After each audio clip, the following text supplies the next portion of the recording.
এই উদ্দেশ্যটো হৈছে শ্ৰী জুবিন গাৰ্গদেৱৰ যি আদৰ্শ চিন্তা কৰ্মৰাজি আৰু ভৱিষ্যত পৰিকল্পনা সেই সকলোখিনি আগবঢ়াই নিয়াটো যেটো এতিয়া আমাৰ সমগ্ৰ অসমবাসীৰ আমাৰ সকলোৰে দায়িত্ব হৈ পৰিছে। যোৱা 3 মাহৰো অধিক সময় আমি সকলোৱে যি স্থবিৰতা অনুভৱ কৰিছোঁ, এতিয়া মই ভাবোঁ সেই স্থবিৰতাক বলপূৰ্বকভাৱে এৰি জীৱনটোক এটা পাৰপাছ দি আমি চলমান কৰিবৰ সময় আহি গৈছে। সেই উদ্দেশ্যেৰে আজি আমি কেইটামান বিশেষ এনাউন্সমেণ্ট কৰিবলৈ ওলাইছোঁ। ইয়াত আমাৰ এই পদক্ষেপত বিশেষভাৱে দিহা পৰামৰ্শ আৰু লগ দিছে দাদাৰ বহুকেইজন সহপাঠী, বন্ধু, সহযোগী, কলাকুশলী আৰু আমাৰ কিছু পৰিয়ালবৰ্গ। তেখেতসকল দেশে বিদেশে বিভিন্ন ফিল্ডত সুনাম আৰু যথেষ্ট অভিজ্ঞতা সম্পন্ন। তাৰে কেইগৰাকীমান আজি আমাৰ লগত উপস্থিত আছে আৰু কেইগৰাকীমান কামৰ তাগিদাত আজি আহিব পৰা নাই। তো আমাৰ পৰিয়ালৰ তৰফৰ পৰা আমি সকলোকে অশেষ ধন্যবাদ জনাইছোঁ, সকলোকে তেওঁলোক উপস্থিত থকাখিনিকো। এতিয়া মই মোৰ বৌ গৰিমা শইকীয়া গাৰ্গক ৰিকুৱেষ্ট কৰি অনুৰোধ কৰিম যে যোনখিনি অফিচিয়েল এনাউন্সমেণ্ট আজি আমি কৰিব বিচাৰিছোঁ তেওঁ সেইখিনি কৰি দিয়ক।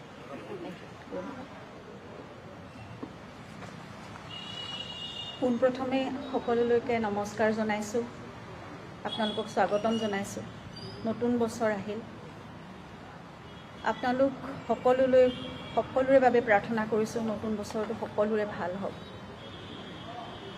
বহু দুখৰ বোজা লৈও, বহু গধুৰ মন লৈও আমি দুখ সময়ৰ মাজতো আগবাঢ়িব খুজিছোঁ আৰু জুবিন বিষয়ৰ সকলোবোৰ কথা আৰু কাম সুচাৰুৰূপে উচিত ধৰণে হওক বুলি আমি আশা কৰিছোঁ।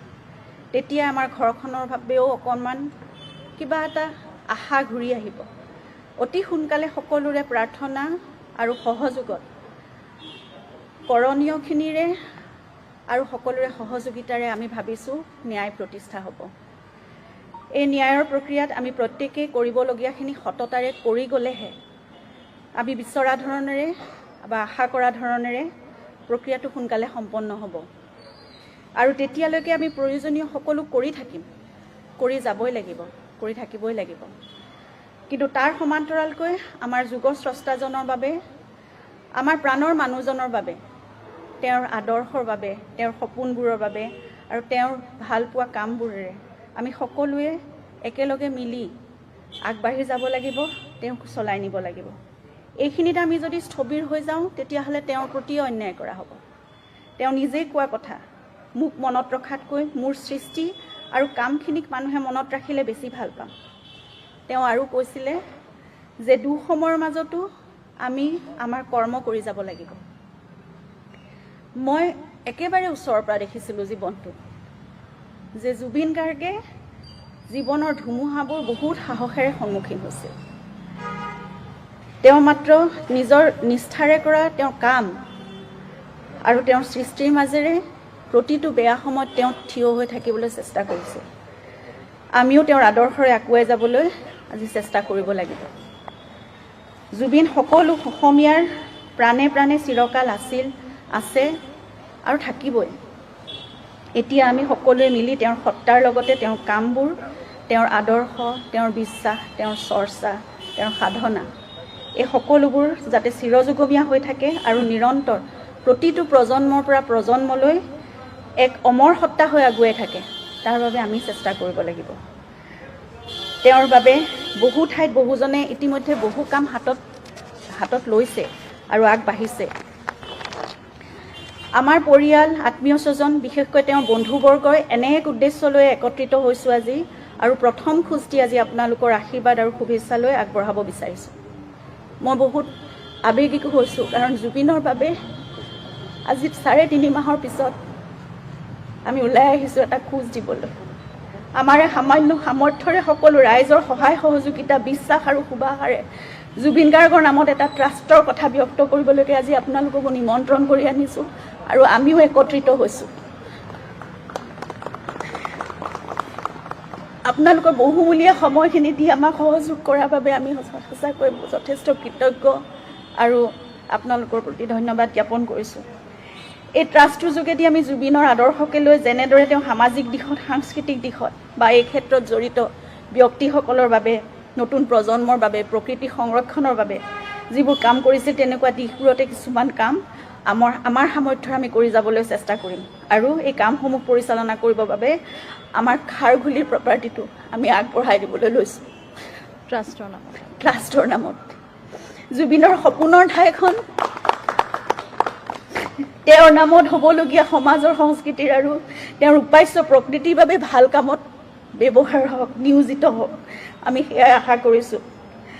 আমি এতিয়া এই থকা ফ্লেটটোতে আমি থাকি যাম আগলৈও, কিন্তু খাৰঘুলিৰ সেই প্ৰপাৰ্টিটো, য'ত জুবিনৰ বহুত আশা তাত জড়িত হৈ আছিল, সেইখিনি জুবিনৰ নামত হোৱা সামাজিক সাংস্কৃতিক ভাল কামবোৰৰ, মানুহৰ বাবে কৰা কামবোৰৰ বাবে, কাৰণ জুবিন এজন মানুহৰে মানুহ আছিল, সেই কামবোৰতে নিয়োজিত হওক।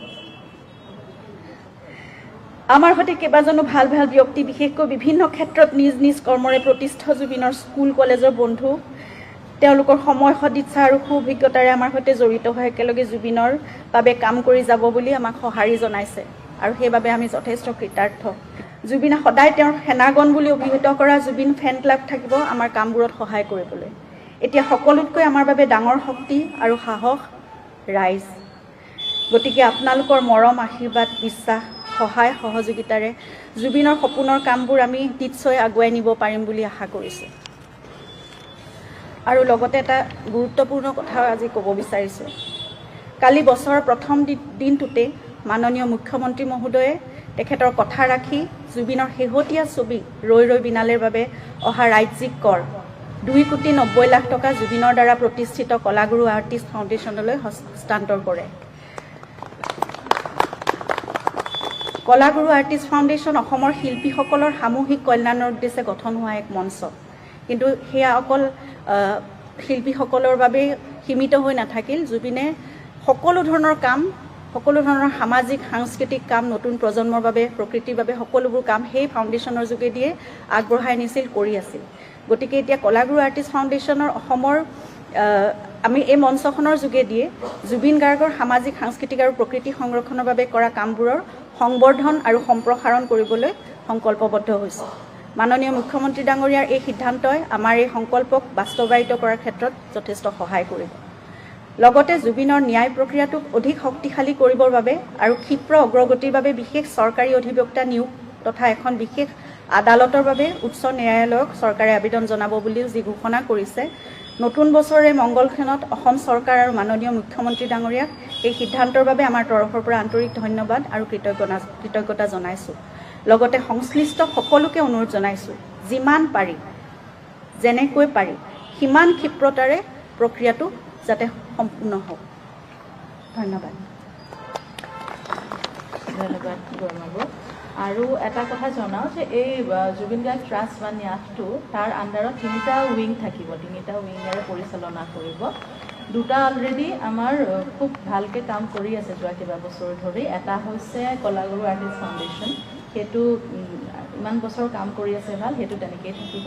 আৰু এটা অভিনয়া পাৰফৰ্মিং আৰ্ট, যোনটো আমাৰ বা জংকী বৰঠাকুৰৰ নামত আছে, সেইটো উইঙো তাৰ আণ্ডাৰৰ পৰাই পৰিচালনা কৰা হ'ব। আৰু এটা নতুন আমি সংযোজন কৰিম তাত, সেইটো হৈছে ৰিচাৰ্চ উইং, যোনটোৰে আমি জুবিন গাৰ্গৰ সৃষ্টিৰাজিৰ ওপৰত, কৰ্মৰাজিৰ ওপৰত আমি ৰিচাৰ্চ ৱৰ্ক আমি আৰম্ভ কৰিম, যিমান পাৰোঁ পৰিকল্পিতভাৱে। সেইকাৰণে জুবিন গাৰ্গ ট্ৰাষ্ট এটা আমব্ৰেলা অনুষ্ঠান হ'ব, তাৰ আণ্ডাৰত 3টা উইঙত সদ্যহতে আমি এনেকৈ বিভিন্ন দিশত তেওঁ যেনেকৈ ভাল পাইছিলে সেইমতে আমি কামখিনি আগবঢ়াই নিবলৈ আশা ৰাখিছোঁ।